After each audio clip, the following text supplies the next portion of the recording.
राज्यातल्या अनेक भागांमध्ये टँकरद्वारे पाणी पुरवठा केला जात असल्याचं शासनाच्या साप्ताहिक आकडेवारीतून समोर आलं। यामध्ये राज्यातल्या 382 गावांना आणि 1000 वाड्यांना टँकरद्वारे पाणी पुरवठा केला जात असल्याचं समोर आलं। बऱ्याच भागांमध्ये समाधानकारक पाऊस झाला असला तरी काही गावांमध्ये ऐन पावसाळ्यात पाणी टंचाईच्या भीषण परिस्थितीचा सामना करावा लागतो। राज्यातल्या कोणकोणत्या भागात पाणी टंचाई आहे त्यावर एक नजर टाकूयात। मराठवाड्यामध्ये 194 गावं आणि 52 वाड्यांना टँकरद्वारे पाणी पुरवठा करावा लागतो। उत्तर महाराष्ट्रात 123 गावं आणि 554 वाड्यांना 156 टँकरनं पाणी पुरवठा केला जातो। तर तिकडे अमरावती विभागात 12 गावांमध्ये टँकरनं पाणी पुरवठा केला जातो।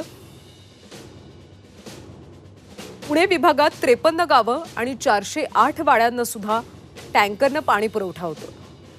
भागांना 68 टँकर मार्फत पाणी पुरवठा केला